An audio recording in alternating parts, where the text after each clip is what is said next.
की लाई किशोरी जी के बगल में ठाकुर जी को बैठाए दियो। अब श्री जी के मन में कौतिक आयो है, अरे ललता विशाखा, ठाकुर जी को हाथ पकड़ लियो, ठाकुर जी घबरा रहे हैं, जन कहा करेंगी, नेक्स्ट सामने तो आओ ललता विशाखा। दोनों सामने आ गई और बोली देखो हमेशा या सिंहासन पर प्रिया प्रियतम विराजमान हूं मैं, लेकिन आज दो दो प्रिया बैठी हैं, एक श्याम प्रिया एक गौर प्रिया। अब ये बताओ दोनों में सुंदर ज्यादा कौन लग रहा है? ये ज्यादा सुंदर लग रहे हैं या मैं ज्यादा सुंदर लग रही हूँ? लहंगा इनने भी पहनो, मैंने भी पहनी है, बेनी मैंने भी गुथी है, इनने भी गुथी है, माथे पे बिंदा मैंने भी लगाया, आंखन में काजल इनके भी मेरे भी, सब कुछ।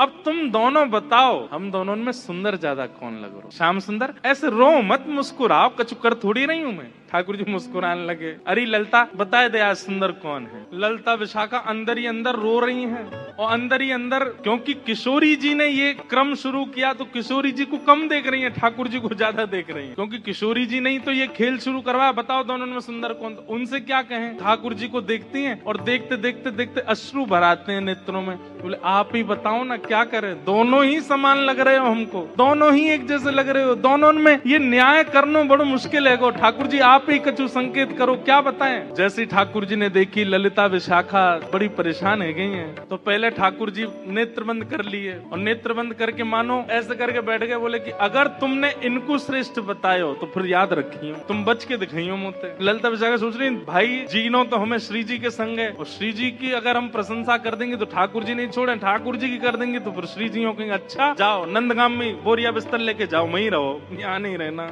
अंत में ठाकुर जी से कहने लगी, बोले बताओ तो क्या करना है? अंत में ठाकुर जी को दया आ गई, दया आके ठाकुर जी ने ऐसे इशारा किया, बोले इन्हीं की बताओ, बेसर इन्हीं की अच्छी है। बोले मेरी प्रशंसा कर दोगे मुझे सुख नहीं मिलेगा, इनकी प्रशंसा करोगे ये राजी भी आ जाएंगी, मुझे भी सुख मिले। और ललिता विशाखा बोली कछु नेक सरस, ये नहीं स्पष्ट बोला कि श्री जी की बेसर श्री जी को श्रृंगार ज्यादा सुंदर है। क्या कह रही है? बोले हे नंद नंदन हमें क्षमा करियो, कछु नेक सरस लली की बेस, आपसे नेक ज्यादा नहीं, नेक सुंदर हमारी श्यामा जू लग रही। और ये बात कहते ही ठाकुर जी सिंहासन से नीचे आ गए, अरे जय हो हमारी श्यामा जू की जय हो, हमारी लाडली जू की जय हो, हमारी वृषभानु दुलारी की जय हो। सब जय जयकार करने लगे। किशोरी जी बड़ी आनंदित है गई, लेकिन मनी मन सोचने लगी अरे ललता तेने गलत कियो, ठाकुर जी ज्यादा सुंदर लग रहे हैं। अब ललता जी बोले अब ये लो ये अलग लड़ाई होगी, अब ये यूं लड़ेंगे कि तुमने मेरी काई को कह दी, तेने देखी ना, देख कैसी बेसर पहन के आए, देख कैसी भौं लग रही है, तेने गलती कर दी, मेरी प्रशंसा इन्हीं की करनी तो है, आप कह रही हो तो यही सुंदर। अच्छा तो या को मतलब तेने वास्तव में ना कही,